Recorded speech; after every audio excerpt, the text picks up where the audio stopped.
What are you eating? Banana. I told you. Are you tired? Yeah. Yes. And hungry again? Yeah. Yes. Yum. In 300 meters.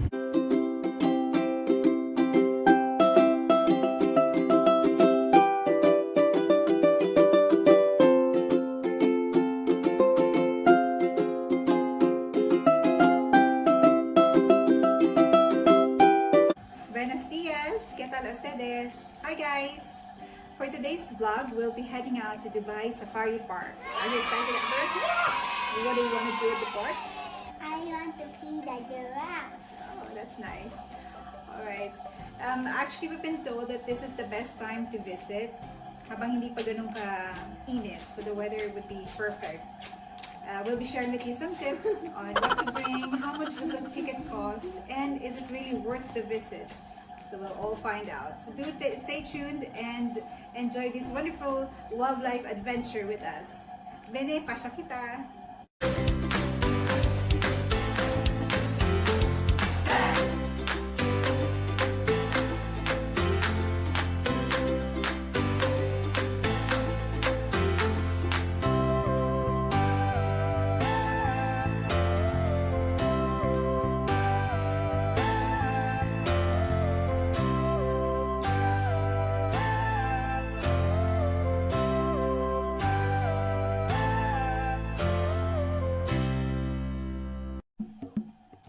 Dubai Safari Park is an exciting adventure destination. It has always been one of the top things for us to do. It is located along Al Warqa 5 in Dubai. The parking is open from 8:30 in the morning and the gates will open at 9 a.m. We have visited the park on a Saturday.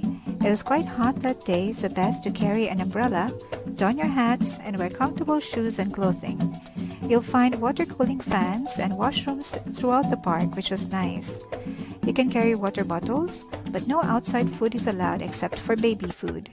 Before heading out, you can scan the QR code on their park map to explore the villages with ease.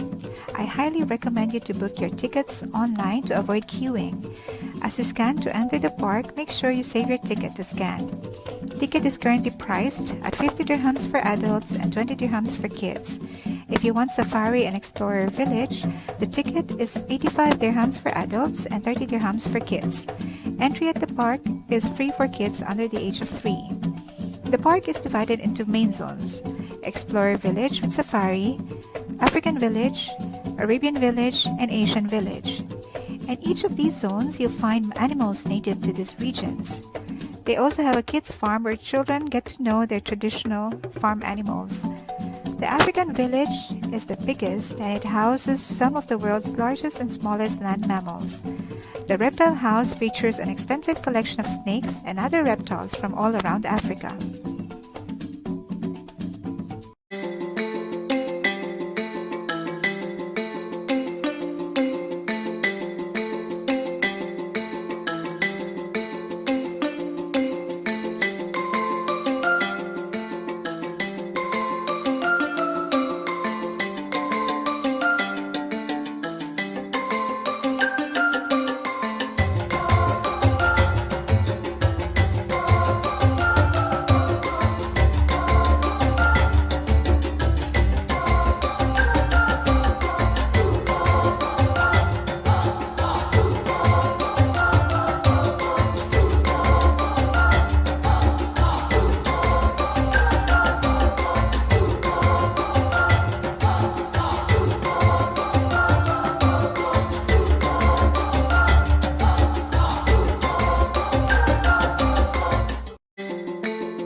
pat the giraffe also. Yeah. Right? You weren't scared? Yeah, I'm not scared. Oh wow, you're so brave. And then he ate the lettuce very quickly, right? He ate it too fast. So hungry. I think he's full now. Yeah. And also the carrots.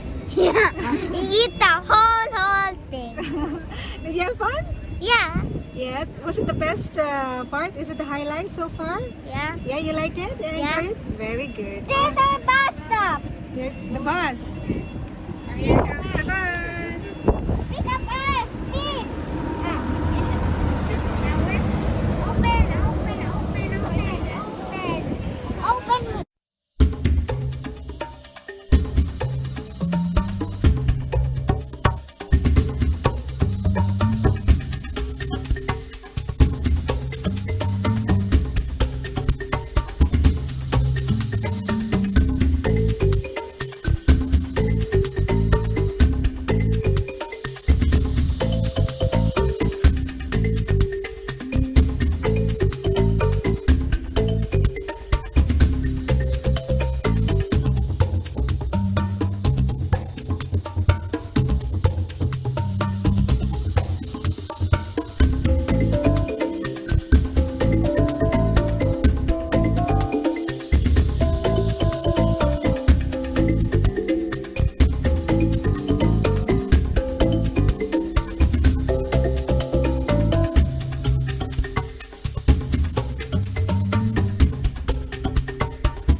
park hosts a number of interactive experiences and is a must visit, especially if you're traveling with children. The park is home to around 3,000 animals, all living on the 119-hectare site. The African village is the biggest, and we took our time to enjoy the grand aviary as this was one of our favorite spots. The birds are free to roam here, and the view at the top was absolutely scenic. The best way to make the most of your trip is to schedule your visit according to the park's daily attractions, like the bird and reptile show, the giraffe feeding, and amazing creatures of the world. Make sure to check their show timings and plan your stops accordingly. The highlights of our visit were the close encounter with the camels, eye-to-eye with the gorilla, and the giraffe feeding. For the giraffe feeding, we took the 12:30 p.m. feeding time, and you just need to purchase lettuce at 5 dirhams or 10 dirhams for the carrots. Don't worry, there are a variety of restaurants and food trucks inside the park. There are also free trains inside the park at regular intervals that will transport you between villages. Carry cash, as the kiosk and food trucks don't accept cards. A number of social distancing and other safety measures have been put in place to ensure that all visitors have a safe and comfortable experience. Staffs were readily available to assist, and crowd control making sure safety distance was maintained. We entered at 9 a.m. and finished by around 1:30 p.m., including snack break. The whole park will easily take over 5 hours to explore, so make sure you have enough time to explore everything when you plan your visit. Was the trip worth the visit? Well, it's a resounding yes from our family.